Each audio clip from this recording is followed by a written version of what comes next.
Selamat petang, salam sejahtera. Terima kasih karena bersama dengan saya di Nazilin Unity Channel. Ini berita paling buruk untuk Tun Mahathir Mohamad di saat dia berusia 98 tahun.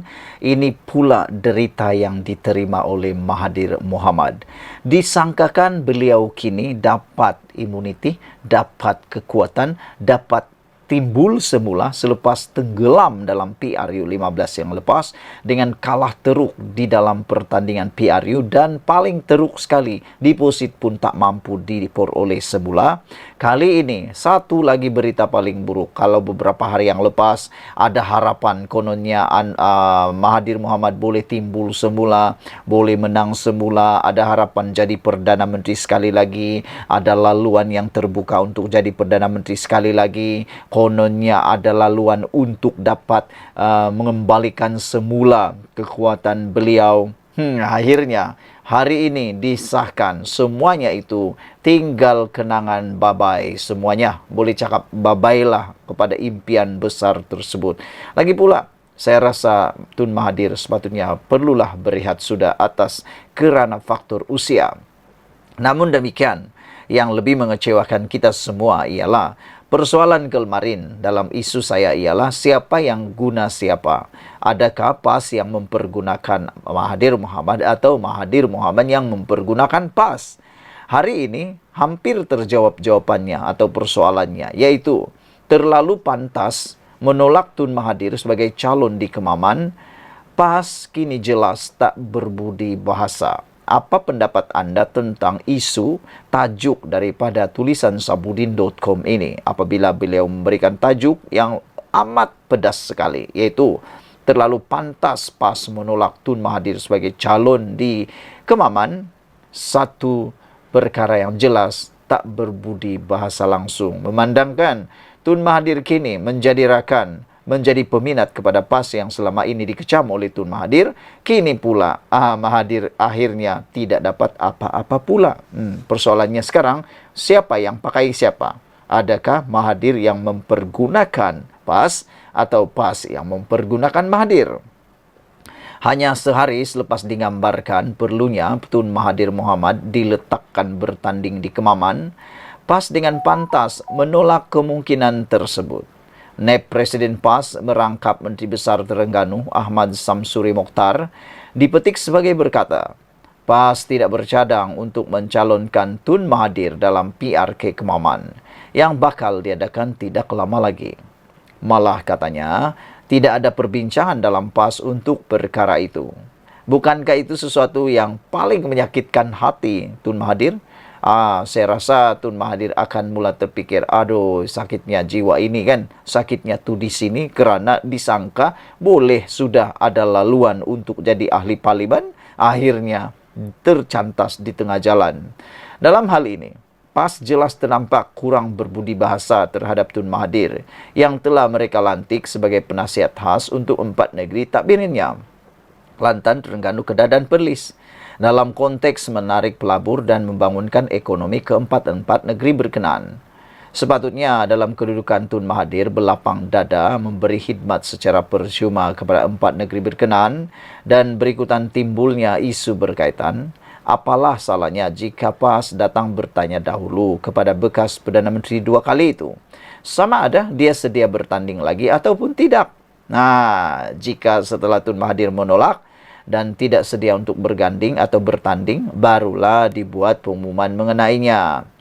Buat sementara ini, tak bolehkah PAS bersikap diplomasi sedikit dengan tidak menolak terus kemungkinan meletakkan beliau sebagai calon di Kemaman? Sebaliknya cuba mencari masa mengunjungi Tun Mahathir terlebih dahulu. Ini tidak. Begitu cepat dan pantas sekali PAS menolak, mengatakan tiada rancangan untuk mencalonkan Mahathir di Kemaman. Bagaimana jika di dalam hati Tun Mahathir sebenarnya sudah bertunas bunga-bunga keinginan untuk bertanding di Kemaman? Sebaik saja diketahui ada PRK di kawasan itu. Tidakkah ini secara tidak langsung mengecewakan Tun Mahathir? Jika diimbas kembali hubungan Tun Mahathir dengan PAS sejak 2018 lalu, satu-satunya sikap terpuji beliau ialah sentiasa menunjukkan tangan terbuka, berlapang dada dan baik hati terhadap parti itu. Bila-bila masa saja pemimpin PAS ingin bertemu dan ingin bertandang ke rumah Mahathir, Mahathir akan menyambut mereka dan tidak pernah pula menolaknya. Ketika PRN dan PRK Simpang Jeram, Tun Mahathir tidak pernah menolak untuk turun berkempen membantu PAS. Begitu juga ketika dilantik sebagai penasihat khas Empat Negeri Takbiran PAS atau SG4. Sekali lagi Tun Mahathir dengan lapang dada menerimanya semata-mata kerana hasrat ingin membantu memajukan lagi Empat Negeri berkenaan. Di PRK Pelanggai ini pun dikabarkan Tun Mahathir akan turun juga berkempen membantu PAS. Kenapalah PAS tidak boleh membalas kebaikan hati Tun Mahathir itu? Walhal, jika Tun Mahathir diletakkan sebagai calon di Kemaman dan insya Allah akan menang, suaranya di Parlimen dalam membawa kepentingan Empat Negeri itu kepada kerajaan pusat tentulah tambah berkesan lagi. Tetapi dengan awal-awal lagi menolak, Tun Mahathir, selain memperlihatkan PAS kurang berbudi bahasa, yang lebih banyak rugi dan menolak tuah ialah PAS sendiri. Berbanding Tun Mahathir dengan Sheikh Alias Hamid yang PAS nampaknya lebih cenderung untuk mencalonkannya semula, beliau dalam PRK Kemaman nanti, apakah peranan yang dimainkannya dalam Parlimen? Pernahkah beliau bersuara selama ini di Parlimen? Sekian dulu untuk kali ini. Jangan lupa tinggalkan komen Anda. Sila tekan butang subscribe. Kita jumpa lagi. Bye-bye.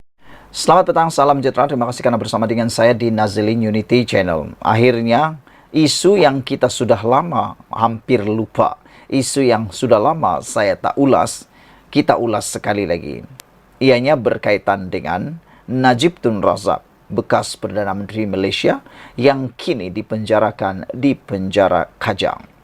Hari ini keputusan mahkamah sekali lagi mengecewakan Najib. Bahkan sekali lagi membuatkan Najib terduduk dan pasti dia akan sedih di dalam penjara. Menjadi persoalan kita juga ialah bila agak-agaknya Rosmah Mansur akan selesai dalam isu rayuan beliau. Kerana seperti yang kita tahu, Rosmah Mansur pun sudah dijatuhkan hukuman bersalah terhadap kes beliau. Cuma belum dimasukkan ke dalam penjara untuk menerima hukuman kerana masih dalam proses rayuan beliau. Hari ini sekali lagi kita dapat berita buruk untuk Najib Razak, iaitu berkaitan kes SRC yang mana Najib sekali lagi gagal ke tepi injuksi Mareva.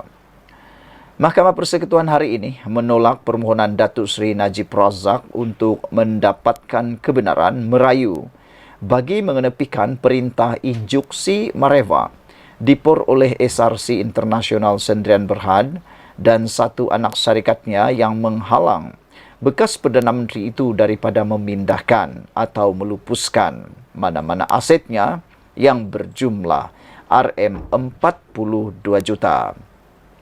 Panel 3 hakim terdiri daripada Tan Sri Nalini Padmanathan dan Datuk Nordin Hassan dan Datuk Abu Bakar Jais tidak memberi kebenaran itu kepada Najib yang mahu meneruskan rayuannya untuk mengenepikan injuksi Mareva tersebut. Mahkamah turut memerintahkan Najib membayar kos guaman sebanyak RM30,000 kepada SRC International dan gandingan Menteri Sendirian Berhad. Nalini yang menyampaikan keputusan mahkamah berkata, undang-undang yang digunakan oleh Mahkamah Malaysia sejak 40 tahun lalu adalah jelas berkaitan ujian untuk dipertimbangkan oleh Mahkamah Tinggi sebelum memberikan injuksi Mareva. Beliau berkata tiada keperluan bagi Mahkamah Persekutuan menyemaknya semula. Dalam kes sivil, litigan dikehendaki mendapatkan kebenaran sebelum mereka boleh meneruskan rayuan ke Mahkamah Persekutuan. Berikutan kegagalan Najib mendapatkan kebenaran merayu itu, injuksi Mareva yang diberikan oleh Mahkamah Tinggi kepada kedua-dua syarikat itu kekal. Pada 24 Mac tahun lepas, Mahkamah Tinggi memberikan injuksi Mareva kepada SRC International dan gandingan menteri serta mengarahkan Najib tidak mengalihkan, melupuskan, berurusan dengan atau mengurangkan nilai mana-mana aset mereka di dalam dan di luar Malaysia bernilai RM42 juta. Sementara menunggu penyelesaian saman mereka yang difailkan terhadapnya. Selain itu, bekas ahli parlimen pekan itu hanya layak mengeluarkan RM100,000 sebulan untuk perbelanjaan sara hidup dan bayaran guaman mereka. Mahkamah Rayuan menolak rayuan Najib pada 6 Disember tahun lepas. Ini mendorong beliau memfailkan permohonan kebenaran merayu. Instruksi mereva ialah perintah sementara yang menghalang defendant daripada melupuskan aset sehingga keputusan dicapai dalam kes antara plaintiff dan defendant. SRC Internasional dan Gandingan Menteri memfailkan saman terhadap Najib pada tahun 2021 mendakwa beliau telah melakukan pecah amanah, menyalahgunakan kuasanya, mendapat manfaat secara pribadi daripada dana SRC Internasional dan menyalahgunakan dana tersebut. Saman itu belum selesai di Mahkamah Tinggi Kuala Lumpur. Najib, 70 tahun, sedang menjalani hukuman penjara 12 tahun selepas Mahkamah Persekutuan pada Ogos tahun lepas mengekalkan sabitan dan hukuman penjara serta denda RM210 juta kerana kesalahan menyalahgunakan dana SRC Internasional berjumlah RM42 juta. Dalam prosiding yang dijalankan secara dalam talian hari ini, Najib diwakili Peguam Tan Sri Muhammad Syafiee Abdullah dan Muhammad Arfan Wan Othman, manakala Peguam Lee Chi Wei dan P. Ganatan mewakili SRC. Sekian dulu untuk kali ini. Jangan lupa tinggalkan komen anda. Sila tekan butang subscribe. Malaysia kita punya, kita juga sama-sama cintai Malaysiaku. Bye-bye. Selamat petang, salam sejahtera. Terima kasih kerana bersama dengan saya di Nazilin Unity Channel. Cadangan demi cadangan dilemparkan, dikemukakan untuk menangani masalah atau isu beras negara. Namun demikian, ada satu cadangan ini yang paling menarik perhatian saya, iaitu apabila pemuda UMNO mensyorkan supaya hukuman penjara rotan ke atas pemanipulasi bekalan beras dilaksanakan. Saya fikir sudah tiba waktunya kerajaan mengambil inisiatif, mengambil tindakan paling drastik bagi menangani dan menyelesaikan masalah beras di Malaysia. Ini balik-balik asik-asik nak menyalahkan Anwar Ibrahim kerajaan. Tetapi sepatutnya isu ini harus diselesaikan bersama dengan kerajaan dan juga pembangkang. Pembangkang harus berhenti menyalahkan semata-mata Anwar Ibrahim. Mereka sepatutnya mula memberikan cadangan-cadangan yang bernas. Itu sebabnya perlu mereka membantu dari segi cadangan.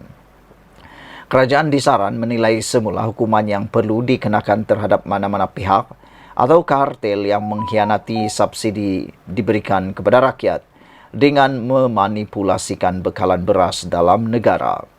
Ketua Pemuda UMNO Dr. Muhammad Akmal Saleh berkata, hukuman lebih berat seperti sebatan atau penjara sewajarnya dikenakan ke atas mereka yang tidak bertanggungjawab supaya ia dapat memberi pengajaran kepada pihak lain.